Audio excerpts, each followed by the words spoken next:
Hello everyone, আসসালামু আলাইকুম। এই ভিডিওটা অনেক দিন আগেকার, মানে শীতের কিছুদিন আগে।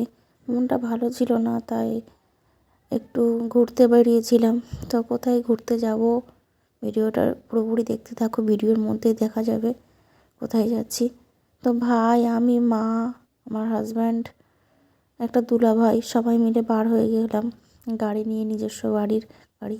আর এই যে দেখতেই পাচ্ছ কোথায় বার হয়েছি, ডায়মন্ড হারবার। আমাদের আর কোথায় যাওয়ার জায়গা আছে ডায়মন্ড হারবার ছাড়া? যে সাগরিকা হোটেলটা খুব সুন্দর করে সাজিয়েছে, খুব রাতের বেলা খুব সুন্দর লাগছে, তাই একটু দেখালাম। আর তারপর ডায়মন্ড আমরা চলে আসলাম। তো নদীর পাড়ে যাবো বলেছি, দেখি একটু কেমন কি লাগে। আর নদীর পাড়ে গিয়ে দেখি একদম ভিড়। তো প্রথমে ভাবলাম কি দিয়ে শুরু করি, ঘুরলে তো হবে না, কিছু তো খাওয়া দাওয়া করতে হবে। তারপরে এখানে দই ফুচকা নিয়ে নিলাম।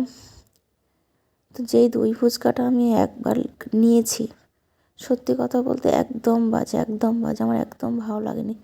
দেখতে যতটা সুন্দর লাগছে, আর এই যে চানাটা, এটাও একদম বাজে। আমার ছেলে তো খাচ্ছে তবু। তারপরে ওটা ভালো না বলে একটু তবু ফুচকা খেলাম, সেটাও ভালো না। তারপর ভাই বলল, আর আমার ছেলেও বলল যে ভুট্টা খাবে। তা ওরা ভুট্টা খাচ্ছে, আর আমার এদিকে চকলেট আইসক্রিম খেতে ভালো লাগে। তো যেই আমি চকলেট আইসক্রিম নিয়েছি, আমার ছেলে তো কাড়াকাড়ি শুরু করে দিয়েছে, দুজনের মধ্যে ঝগড়া লেগে গেছে। তো যাই হোক, আমি খেলাম না, আমার ছেলেকে দিয়ে দিলাম। ও একটু খাচ্ছে, আমি একটু খাচ্ছি। মায়ের জিনিসে তো ছেলে ভাগ বসাবে, কিন্তু ছেলের জিনিসে মা কি ভাগ বসাতে পারে? তো যাই হোক, ফাইনালি ঘোরাঘুরি করে আমরা বাড়ির দিকে ফিরছি। তারপরে সব কিছু খাওয়া দাওয়ার পরে একটু ভাবলাম দই খাওয়া যাক। তো দই নিয়ে নিলাম, সবাই মিলে খাচ্ছি আমরা। আর আব্বার জন্যও নিয়ে নিয়েছি, কারণ আব্বা যেহেতু যায়নি। আর এদিকে আমার এই যে লজেন্সগুলো খেতে খুব ভালো লাগে, তো খাওয়া শেষে এই লজেন্সগুলো নিয়ে নিলাম।